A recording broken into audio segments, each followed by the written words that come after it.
Après Blazor, ASP.NET et Aspire, nous allons voir aujourd'hui quelles sont les nouveautés de WinUI, WPF et également de .NET MAUI. Allez, c'est parti.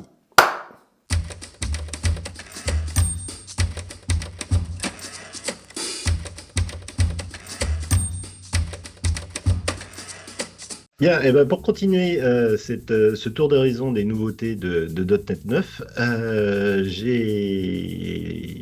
je reçois, oula, fatigué moi aujourd'hui, je reçois Olivier Dahan, bonjour, Bonjour Richard.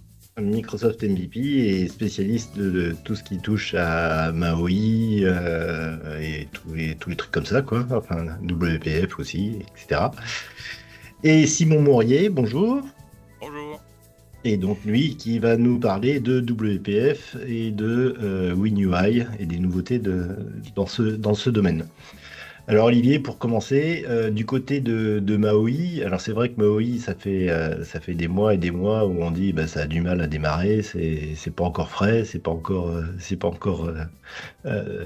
finalisé.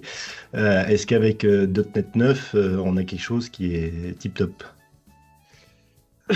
Bon alors, euh, non, la question est très pertinente. Je veux dire. Maui, bon, ça fonctionne bien, il n'y a pas de problème.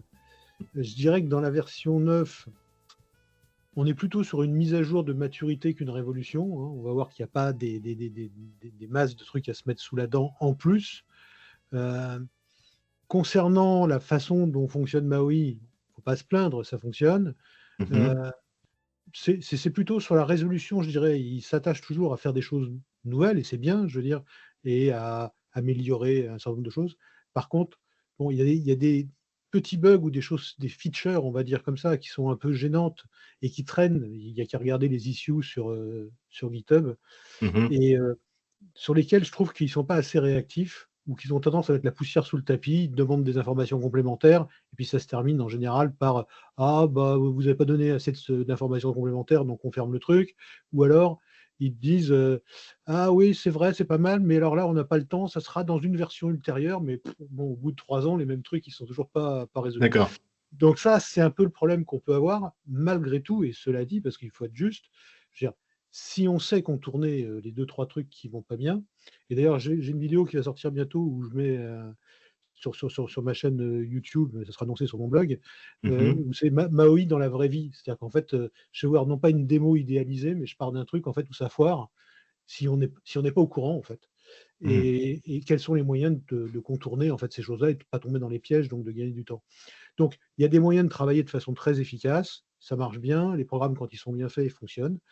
Dans la version 9, en fait, mise à jour de maturité, parce qu'ils bon, ils ont agi sur 3 zones à peu près comme d'habitude, c'est-à-dire sur l'amélioration des contrôles existants, les nouveaux contrôles et fonctionnalités, et puis l'optimisation des performances. C'est à peu près toujours les 3 points sur lesquels ils agissent. Mhm. Concernant l'amélioration des contrôles existants, c'est là où je parle qu'il n'y a pas de révolution. C'est principalement pour iOS. On a des choses qui sont quand même à la marge. Quand on en est à parler de ça, c'est qu'on n'a pas grand-chose d'autre à te mettre sous la dent. Par exemple, la classe button a été bricolée pour que sous iOS, les marges, les remplissages, etc., soient un peu plus cohérents avec les autres implémentations sur les autres plateformes. Donc, c'est pas plus mal, c'est sympa, c'est un bon boulot, mais c'est vrai que ça ne casse pas non plus trois pattes à un canard. Le Collection View et le Carousel View, toujours sur iOS, je veux dire, ont des nouveaux gestionnaires qui sont basés sur l'UI Collection View. Donc, ce qui permet effectivement d'avoir sur les longues listes quelque chose d'un peu plus fluide sur les machines iOS. Mhm. Donc, ça, c'est l'amélioration des contrôles existants. Il n'y en a pas eu beaucoup, beaucoup, beaucoup d'autres. Euh, et puis, il y a des nouveaux contrôles. Alors, nouveaux contrôles, ça se limite quand même à deux choses, dont, bon, une qui est vraiment très particulière et l'autre, malheureusement, qui joue que sur un domaine particulier. Donc, on a le hybride WebView. Le hybride Ouais. WebView, bon, on avait déjà la WebView avant, donc c'était bon, on peut afficher un site ou de l'HTML, etc. L'avantage de l'hybride WebView principal, pour moi, c'est en fait le fait qu'on puisse communiquer entre le programme C# et le contenu de la page. Alors, ce n'est pas non plus une communication ultra sophistiquée, mais dans la page HTML, on va pouvoir avoir un window external.notify et puis on envoie un JSON. Et puis Mhm. côté MAUI, on peut faire un hybrid view.register_action et on va recevoir dans la lambda, on va recevoir le paquet de data JSON qui a été envoyé par le site. Donc, D'accord. par exemple, on peut imaginer qu'on a déjà fait un site web sur lequel on a une page, je sais pas, qui permet de sélectionner une ville sur une carte interactive. On peut rajouter un truc qui renvoie la longitude et les coordonnées complètes en fait de latitude et de longitude, et puis d'aller récupérer ces infos-là dans l'application MAUI pour pouvoir le stocker, pour pouvoir le mettre dans la base de données SQLite locale ou n'importe quoi. Donc c'est assez sympa, c'est pratique. Mais encore une fois, bon, c'est vraiment juste un register action et on va recevoir un paquet de data. Mais on peut pas le personnaliser par type de données. C'est pas vraiment un dialogue comme on pourrait s'enregistrer sur des events quoi, Ouais. en C#. Donc c'est bien, ça peut servir dans certains cas, mais ça reste quand même, à mon avis, quelque chose bon, d'un cas un peu marginal. Et le deuxième contrôle qui a Attends, été ajouté, pour revenir sur l'hybrid view, ça marche aussi dans les deux sens. C'est-à-dire que on peut, à partir de C Sharp, injecter dynamiquement. alors, il paraîtrait que c'est possible, mais j'ai pas réussi à trouver comment pour l'instant. Comme c'est D'accord. des nouvelles features, faut vérifier, Ouais, faut ouais. attendre un peu. Ah, Et tu peux le puis, faire, hein, tu peux le faire quand tu as la WebView, tu peux faire un peu ce que tu veux Oui, avec, hein, avec la WebView, on peut le faire, ouais. mais disons que ce sera peut-être pas intégré complètement, quoi. Mais tu peux programmer la WebView avec du script, des machins et tout ça, hein, tu peux mettre tout ce que tu veux dedans. Oui, oui, dans ce sens-là, on savait le faire avec la WebView. d'accord. Et deuxième question, dans la WebView ou l'hybrid view, sous iOS, c'est toujours le moteur de Safari qui est utilisé? Visiblement, j'ai Ouais, pas eu d'infos disant qu'ils avaient changé de moteur. ouais. Bah, je pense que, enfin, du côté d'Apple, ils veulent pas, quoi. Oui, bah oui, Mm. je pense que bon, c'est ça le truc. Faut composer avec Apple, quoi. D'accord. Euh, le deuxième contrôle, bon, c'est ce que je disais, c'est que c'est pas non plus un truc très. C'est bien, mais ça ne marche que pour les applications Windows. Donc en fait, Mhm. l'avantage de MAUI, c'est d'être cross-platform, quoi. Donc rajouter un contrôle qui ne marche que sur une des plateformes, C'est un peu bon, bizarre, ouais. ouais, pourquoi pas. Alors, on espère que peut-être ils le porteront bientôt ou dans une version, mais j'ai rien vu là-dessus non plus qui puisse le dire. C'est la title bar, donc qui, pour les applications Windows en tout cas, permet d'avoir une barre de titre qui est Mhm. séparée en trois conteneurs en fait. Tu as le leading content, le trailing content, et puis tu as le content, c'est au centre, donc Mhm. une partie D'accord. gauche. Ça te permet d'avoir par exemple un champ de recherche en haut à droite, et puis d'avoir quelques boutons en haut à gauche, et puis un titre au milieu. Donc c'est sympa comme bon, c'est une sorte de contrôle composite, hein. On met pas longtemps à le fabriquer en XAML MAUI, se faire un truc À de ce la genre-là, main, mais ouais. enfin, Mhm. c'est bien que ça existe. Ce qui est un peu dommage pour l'instant, c'est que ça ne marche que Sous sous Windows. Windows. Pour ceux qui font des applications WinUI avec MAUI, pourquoi pas? C'est toujours intéressant à voir. Après, il y a une feature que j'ai vu passer, que j'ai testée, qui marche pas trop mal, mais elle est expérimentale pour l'instant. Et on peut pas dire vraiment que ce soit une nouveauté de MAUI 9, mais enfin, ça rentre quand même dans le cadre. Ça n'a pas été fait pour MAUI au départ, c'est le live preview sans debug dans Visual Studio, et qui Mhm. est une fonctionnalité qui est nouvelle. Il faut avoir la dernière version du preview de Visual Studio, ça ne marche pas bien sûr dans la 2022 de base. Euh, c'est pas mal, ça permet, sans lancer le debug, de pouvoir lancer la fenêtre de preview qui est sur le côté et d'avoir accès à tous les sous-éléments, éléments de ta page. Tu cliques dessus, ça vient dans ton code XAML, etc. Ce qui est une aide supplémentaire puisqu'on n'a pas de designer visuel. Alors, ça marche très bien sous WinUI en direct. C'est-à-dire que si tu fais un projet WinUI, ça marche super bien, comme sous WPF on avait. Et puis, on a, par contre, ils ont fait pas mal d'efforts pour le porter sous MAUI. Donc, on a cette fonctionnalité sous MAUI aujourd'hui qui permet de lancer en fait cette fenêtre sans lancer le debug. C'est pas complètement parfait pour les essais que j'ai faits, mais c'est un truc expérimental. Mais le jour où ça va Ouais. marcher, c'est vrai que ça sera un petit peu un truc de plus qui permettra de faciliter le design des applications MAUI. D'accord. Sinon, on vient maintenant dans la rubrique optimisation des performances et compatibilités, celle qu'on a à chaque mise à jour, en fait, hein. Je veux dire, donc, Ouais. il y a pas grand-chose. Ils vont te dire, bon, meilleure stabilité, bon, ça veut tout dire et ça veut rien dire. Alors, je sais qu'ils ont travaillé, par exemple, sur la façon dont s'exécutent des tâches d'arrière-plan, notamment par exemple, pour des progress bars qui marcheraient en arrière-plan ou des trucs comme ça, qui est un peu moins de pédalage et moins de conflits. Bon, c'est toujours bien qu'ils travaillent sur ce genre de choses. Des petites choses intéressantes comme, ça aussi, ça casse pas trois briques, mais c'est le entry et l'editor, donc les deux champs d'entrée, je veux dire, qui acceptent aujourd'hui d'avoir des claviers soit pour le temps ou les claviers pour les numériques. D'accord. Donc, on peut fixer keyboard, point machin, et puis avoir Mhm. ça. Donc, c'est bien, parce qu'en termes d'ergonomie, c'est mieux pour les utilisateurs. Ouais. L'autre petit truc qui est bien, mais enfin, je veux dire, on va pas se rouler par terre, c'est pour le label, ils ont ajouté dans les justifications en fait, dont on disposait, avant on avait gauche, droite ou centré pour le texte, Mhm. ils ont rajouté le Justify. Donc Justify, c'est Ouais. style journal, quoi, Mhm. gauche-droite. D'accord. Ça peut être sympa dans une présentation particulière, mais bon, voilà. Ils ont amélioré la compatibilité sous les OS Apple, justement, en repartant par défaut pour iOS à partir de 12.2 et pour macOS à partir de 12. Ce qui veut dire qu'il y a l'utilisation minimaliste, enfin un minimum des Ouais. fonctionnalités de ces niveaux-là, ce qui améliore un peu les choses. Et puis, une Et ça petite va, nouveauté. et ça va jusqu'où? Par exemple, pour iOS, ça va jusqu'à la toute dernière version ou... Je ne sais pas si la toute dernière version, il me semble qu'elle est supportée. Je n'ai pas fait d'iOS depuis un moment. Ouais. Euh, ça Ouais. avait l'air plutôt de poser un problème, disons, dans le lot commun minimum qui était acceptable, quoi, je veux dire. D'accord. Comme ils ont relevé le niveau commun le niveau commun, on dispose d'un petit peu plus de choses que les vieux iOS, quoi. D'accord. Mhm. Donc, si tu cibles un truc intermédiaire et pas forcément la dernière version, je pense que ça sera bon. Mais c'est effectivement à vérifier pour ceux qui font de l'iOS de façon plus intensive. Mhm. Et puis, la dernière des évolutions, celle-ci peut être intéressante, mais encore une fois, c'est un peu mi-fixe, un peu comme le title bar qui marche que sous Windows.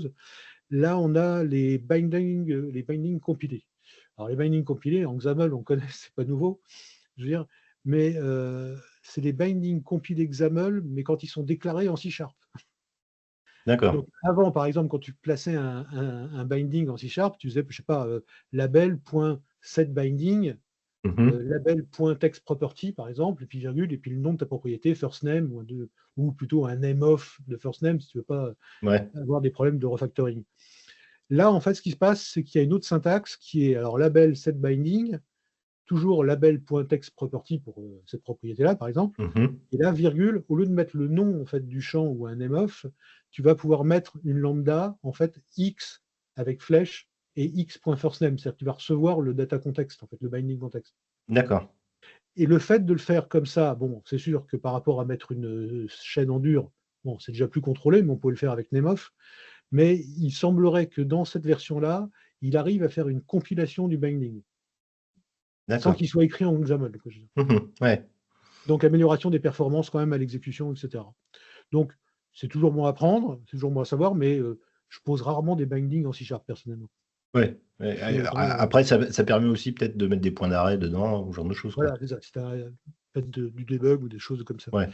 Donc, si on essaie de conclure en fait sur toutes ces nouveautés, à moins qu'il y ait un truc killer qui me soit passé sous le nez sans que je le Ça- vois, ça s'arrête là. Donc, il n'y a pas d'éclat.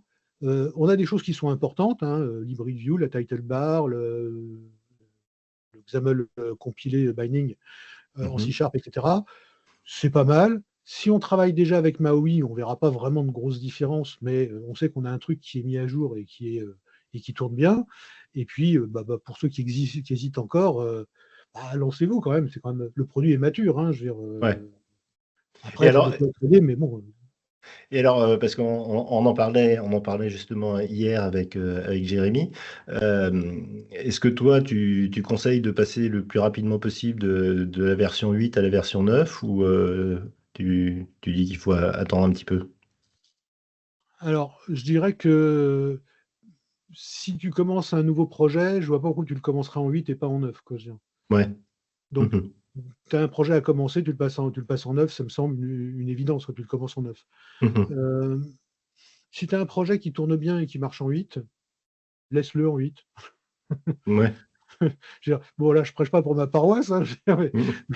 mais bon, c'est vrai que c'est pas une obligation absolue, sauf bien sûr si tu veux cibler des trucs qui ont été vraiment mis à jour, par exemple côté iOS ou des choses de ce genre-là, ça peut Mhm. avoir un intérêt de basculer en version 9.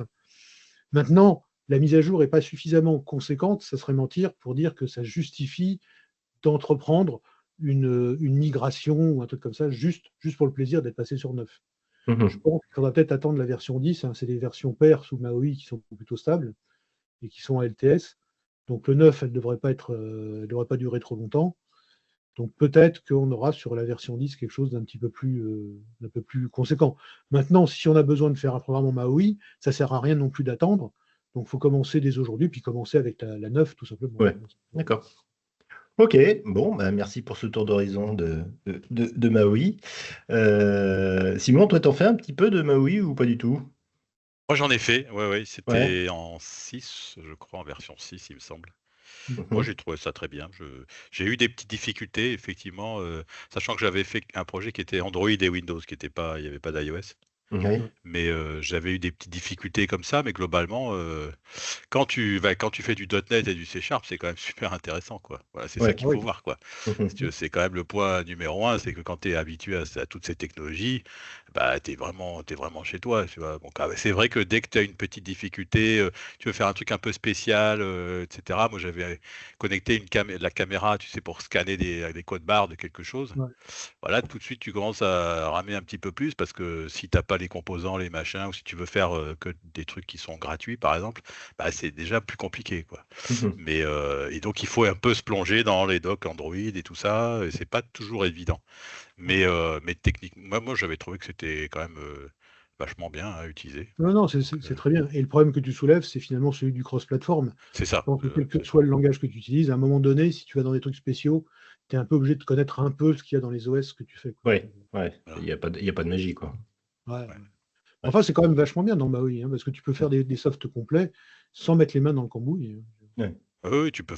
Bah là, tu vois, c'était déjà un peu compliqué, vouloir scanner des codes barres. Bon, enfin, c'est pas non plus super rare, mais enfin, c'est quand même.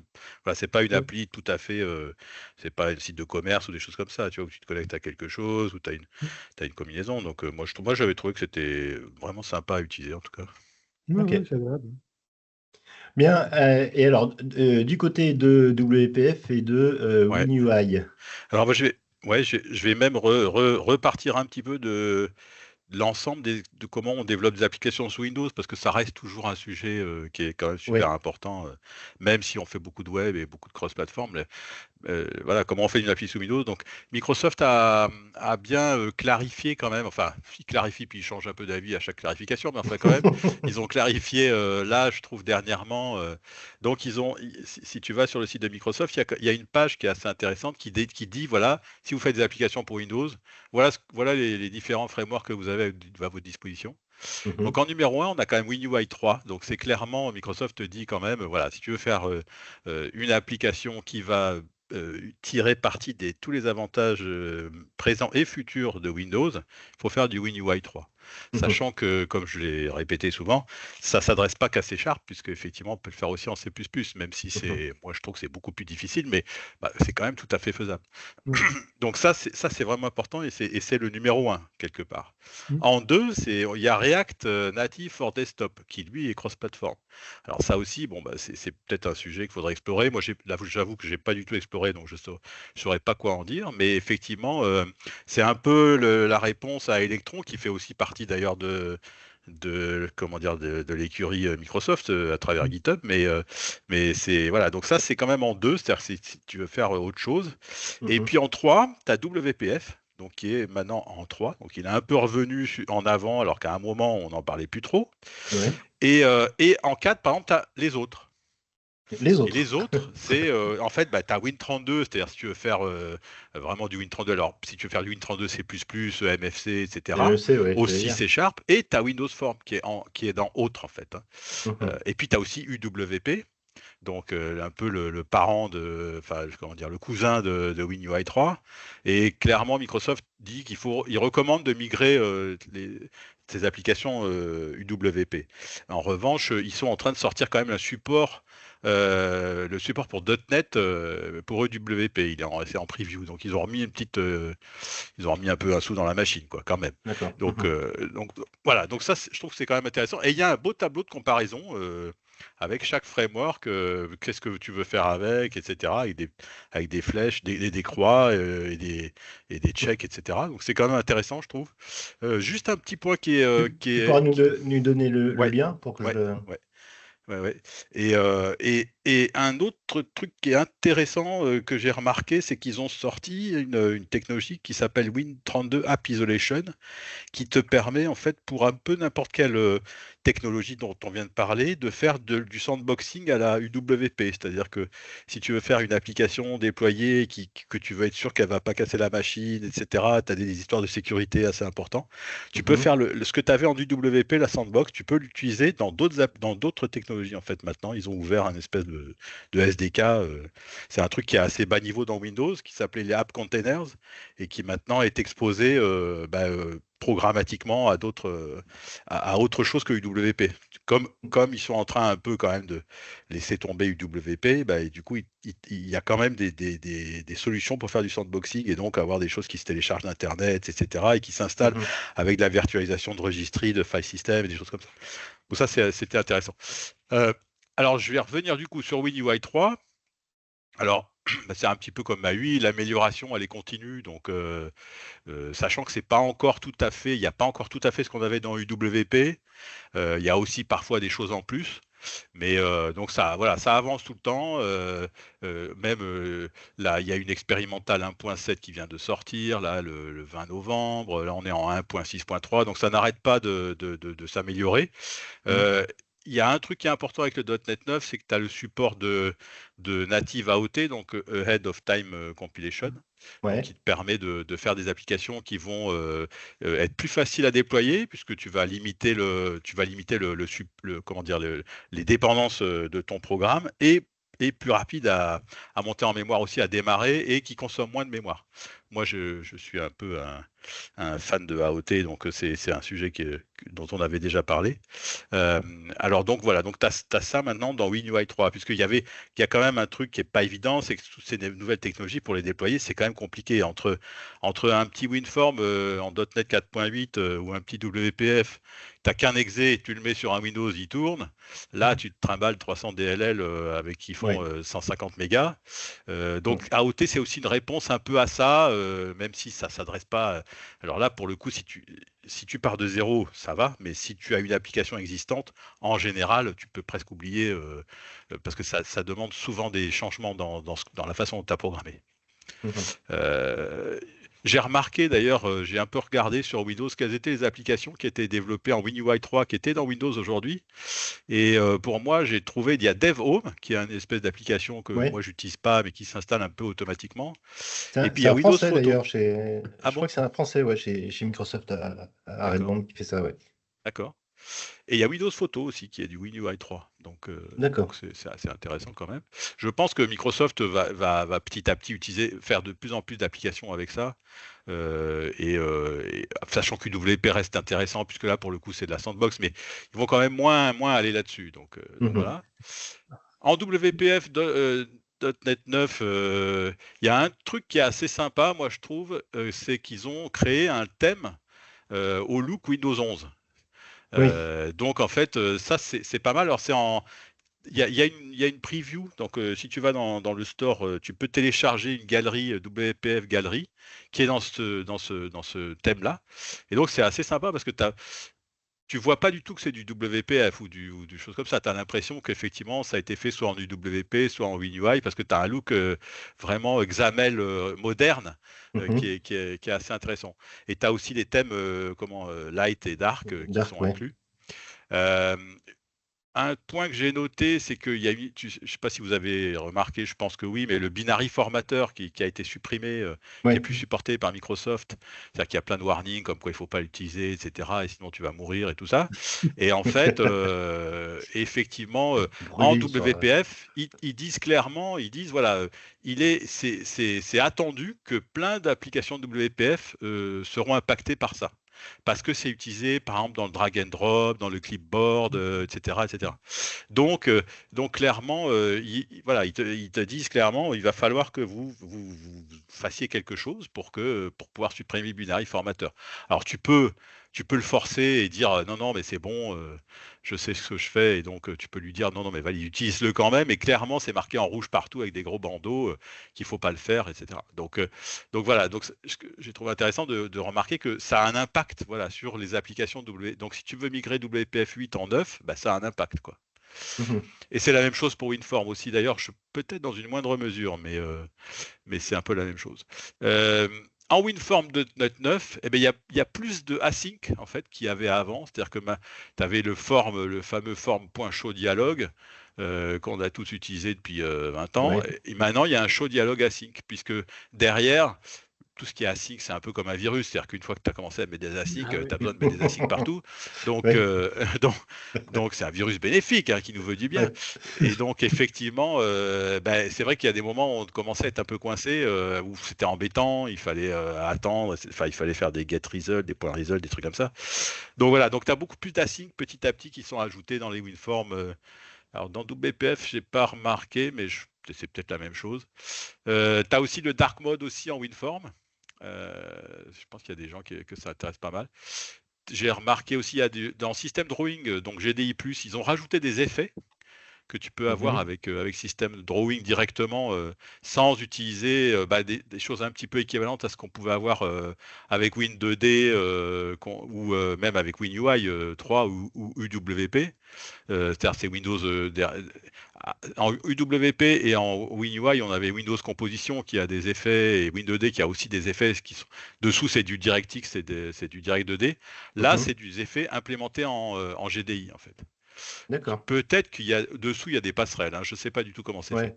Ouais. Mhm. Euh, et puis voilà, les deux, WPF et WinForm, ils se dirigent clairement aussi vers AOT, la compilation AOT, puisque par exemple tout le code d'interop de WinForm, puisqu'en dessous, ça fait beaucoup d'interop avec Windows, évidemment, Mhm.